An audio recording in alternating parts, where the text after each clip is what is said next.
Hey everybody, today I'm talking about Luna, which is a 2010 release board game. The game takes about an hour to an hour and a half to play, and it accommodates 1 to 4 players. It's by designer Stefan Feld, who is one of my favourite designers. He makes very mechanically sound Euro strategy games, and out of all his games I've generally, in fact I've reviewed all of them positively because I just love the way he makes very clean, mechanically sound designs, which are a lot of fun. Luna is... while you can still tell it's one of Stefan Feld's game, I think it does feel quite a bit different to a lot of his other designs. The game, I guess if I had to explain it, it would be kind of like an action points kind of allowance game or kind of an action selection game. There is a good amount of kind of area majority which goes into it, and obviously with a lot of Feld games the objective is to score the most victory points. So each turn of your game consists of one of, I believe, 14 actions. So there's quite a lot of initial overhead to understand all the different actions you can take on your turn. But obviously some of them aren't going to be applicable a lot of the time, so you can completely kind of remove them from your thought at certain given times in the game. But the setup is going to be a kind of a huge island in the middle, which is made up of all these different kind of hexes, all with different numbers on them. And there's going to be a track around that almost temple, I think it's called, with all these different tiles on with matching or corresponding numbers on. There's also going to be 7 of these unique islands surrounding that temple with all kind of unique abilities assigned to them. And during setup, you're going to assign a lot of your different worshippers, or 8 of your different worshippers, to these different islands. And that's going to be what dictates which actions you can take. So some of the actions might be to take a favour token of that specific island, or to take 2 workers and make another worker, or bring another worker into your pool, or to move your workers around in different ways. A lot of those actions are very similar. There's quite a lot of crossover, but with very subtle differences.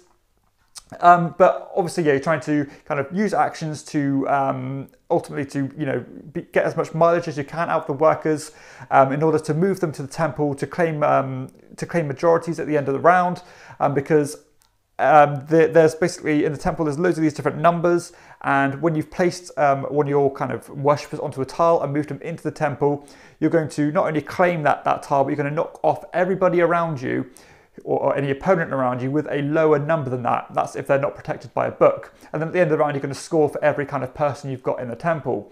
But in addition to that, you're going to score points based on where the moon priestess is, because there is this this priestess figure that moves around the board in a predetermined manner, and whoever's got the most kind of active workers on that spot by the end of the round is going to score points based on who's got the most. And there's also what's called like an apostate around as well, which goes around the board, who scores you negative points. If you've got any workers there, and you can use workers to kind of move him and stuff like that. So as I said, there's 14 actions to use, and I guess if you really had to kind of explain where the meat of the game comes from, it's from the favour token action, because you can use 2 workers and take them off the board and get a favour token of that unique island type. And those favour tokens let you do a number of things. They can let you protect your protect your worshippers already in the temple, because as I said, when you put a new tile that's higher in an adjacent space, you'll kick them off, but if you're protected by a book, you won't be kicked off, and in addition you'll score an additional point at the end of the round. And you can also use these kind of wave tokens, which lets you move all your exhausted workers around to different places or to new islands on the board for the following round, which can be very important because normally you can only move your active workers. So again, you can get more kind of mileage out of your worshippers. You can use boats to move island to island, which keeps them active. You can use these kind of dummy worshippers. You can use these herbs, which kind of take your workers from a deactive kind of position into a reactive or into an active position, so you can use them again. There are the shrine ones, which shrines are very important because there's a master builder on one of the islands, and if you cash in one of those shrines, favour tokens, you can build a new shrine where the master builder is, which almost acts like a dummy worker in a way. So you'd only have to use one of your worshippers where you'd normally need 2. So it's almost like a virtual worker. But in addition, those shrines are going to score you points at the end of the game as well, so there is a further incentive to build shrines. Now, when you first play this game, And in fact, the first time I played this game, it was very hard for me to kind of understand where the gameplay was coming from. I couldn't understand why I was doing these certain actions. Obviously, I knew you had to try and get these people into the temple, but I couldn't understand the nuances of when and where to use those tokens. And the more and more I played this game, I started to click with me about, oh, that's why I'd use that, and the certain orders you can use those things in. And that's one of the things that kind of separate Luna from a lot of other Feld games, because I think a lot of the other Feld games is very kind of transparent on what you want to do. It's pretty obvious. You want to score as much points as you can as quickly as possible.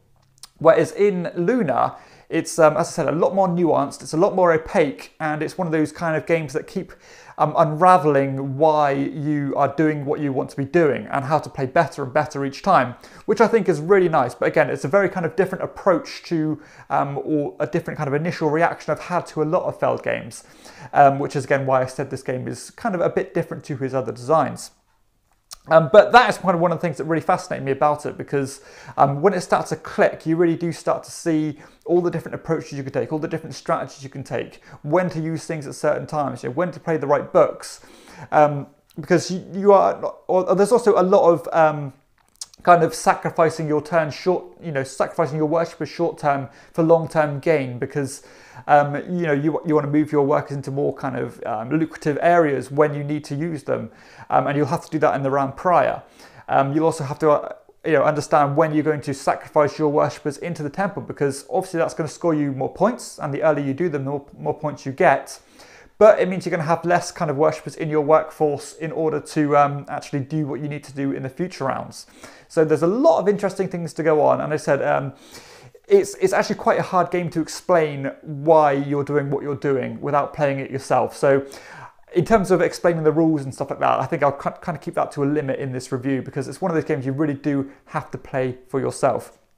But yeah, once the game does click with you, all the mechanisms click, you can really start enjoying this game. The tension does really amp up, and you want to be getting every kind of bit of mileage and every squeeze, every drop, and every victory point out of your workers as you can. Because when you start comboing all those different favor tokens, it really is, there's some really nice synergies. For example, you might want to take 2 workers off and add another to your pool, and then you can use one of your herb tokens and move them back onto the island, and then you can use one of your boat tokens to move them to where the island where the priestess is, and try and score majority that way. And then you might want to use shrines, but you can use shrines with the dummy workers, which can score further combinations.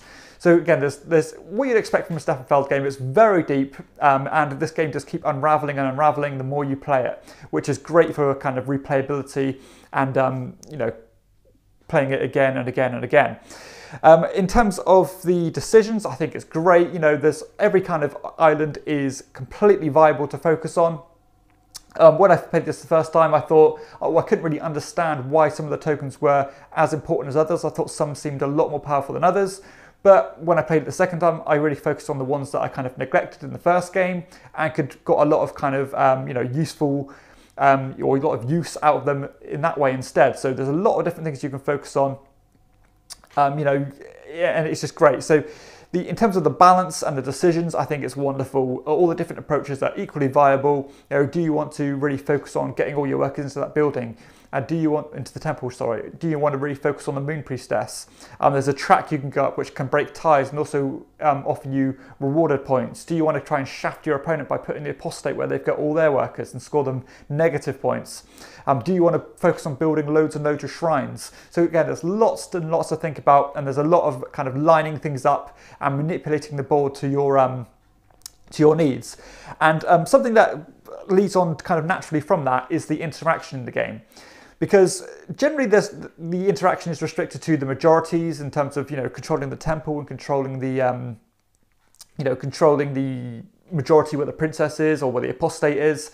So there's interaction that way, but there's also interaction in respect of this candle mechanism. So basically, one of the actions you can do is to pass, which burns a candle down, and there's 4 candles, and once the candles kind of got to its last one, the person who kind of triggered that mechanism is going to score a victory point. But it also means that you can kind of try and or sometimes you can catch your opponent very much off guard by by kind of cutting the turn short. So you might want to completely blitz all your actions and move everybody where you want them to the next round.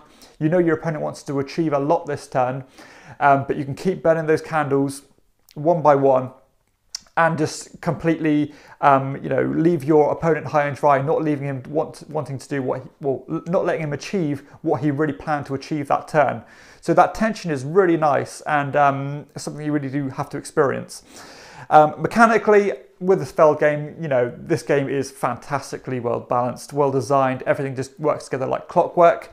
Again, with all the different actions you can take, it might be a little bit overwhelming as an initial kind of rules overhead, and the learning curve is a bit higher or a bit steeper than most other Feld games, but the game is not heavier once you've got your head around it. It's just that initial information can be a bit overloading at times, and it didn't quite click with me as quick as other Feld games do, but once it does click, it is pretty it's pretty straightforward.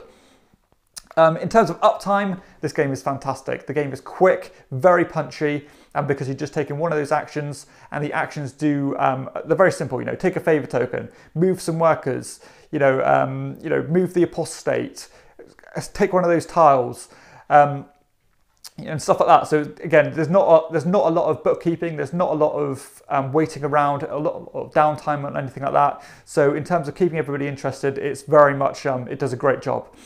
Replayability wise, as I said, nice because there's loads of different approaches you can take. There's different setups of the board you can take or set up because it's modular. All the islands are all individual, so you can put them in different orders, which affects how the kind of, because the priestess is going to move around and the builder is going to move around and the apostate, which can really kind of mix things up.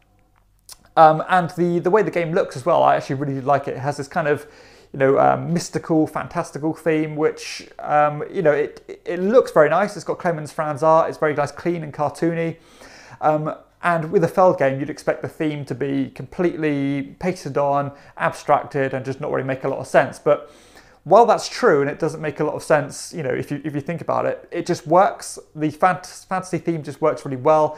I love all the way you kind of collecting all your worshippers and moving them around. It just has this very ethereal, strange feeling to it, and it just works. Again, the theme, the mechanisms, and the look of it just come together very nicely. While I'd hesitate to call it thematic, it's not.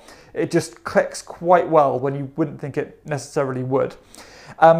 Components-wise, strictly talking about the deluxe version, it's wonderful. It's a really well-made game by TMG.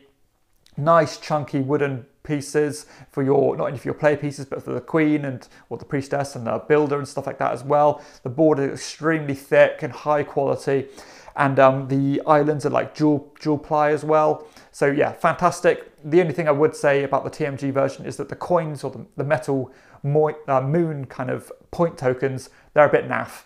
But no big deal. So I expect the standard version is absolutely fine. But ultimately, I think with a Feld game, you're looking for more of the mechanics and how the game works more than how it looks and stuff like that. So I won't drum on too much about that. Setup and teardown time as well, not too much of an issue. It's pretty quick actually. Pick a couple of those kind of temple tiles based on the player count. Set up your kind of workers and where you want to put them, so that's pretty much it, to be honest. There's not really a lot of setup. The cadence of the game is very good. It kind of does amp up as you put more and more workers down. As the temple fills up, you've got to work out the kind of domino effect as when you're going to put new workers down and who's going to take the next tile. Because you've got to be careful about which islands you're on in the first place, because in order to claim one of those tiles which are going to go in the temple, you have to be in the right place. So another thing to think about there. The scalability works really well because the temple tiles are reduced depending on the lower player count. So if there's only 2 players, you'll have 2 temple tiles. If there's 3, you'll have 3 areas. And if there's 4, you'll have 4 areas. So obviously there's going to be bigger areas if there's more players, but it's still nice and tight, and you're going to have real cool knock-on effects. And in terms of comparing this to another game, as I said, there's not really much I can think about that it works quite in the same way, which is quite cool. And I always look for unique games, and this one certainly is unique. In terms of a couple of the very small negatives, as I said, it's quite difficult to explain for an initial play. I actually found it a bit slower to digest in terms of reading the rulebook and stuff like that. So something just to be aware of there. And but in terms of the hidden layer and the hidden depth of the game and the layers and stuff like that is fantastic. Again, getting the mileage out of the workers is great. The different approaches you can take, the quick player turns is fantastic. The 2-player game, you can play this in under an hour, which is always a great treat because it's a really meaty experience, but still in a succinct amount of time. There's good player tension, good player interaction, and just another greatly designed and well kind of put together Stefan Feld game. And considering it's 10 years old as well, it still feels nice and fresh and is very engaging. So yeah, overall, this game is fantastic. As I said, not a game I would introduce as a first Stefan Feld game. So once you've got a couple of his games under your belt, you understand how they kind of work and kind of want something a little bit different, then I'd definitely recommend giving Luna a go. It really is more of a gamer's game to some of the other designers, but it's still not like, it's not heavy game, but it's like medium weight. But again, there's just that little bit more going on than some of his other games, and a bit more hidden kind of depth to it than a lot of his other games as well. Which, there's more to it than meets the eye, is what I think I was trying to say. And the more you play it, the more you'll understand that. So yeah, this one definitely gets a high recommendation for me. Easily. I think I've graded it an 8.2 out of 10, so that's an excellent rating from me. Definitely check this one out if you haven't tried it and you are, you trust Feld, you trust his designs. It's a no-brainer. Give it a go. So that is Luna by Stefan Feld, a fantastic design. I hope you've enjoyed this review. If you have, please hit like and subscribe to my channel and check out my other videos too. For everyone else, I'll see you next time on Chairman of the Board. Bye.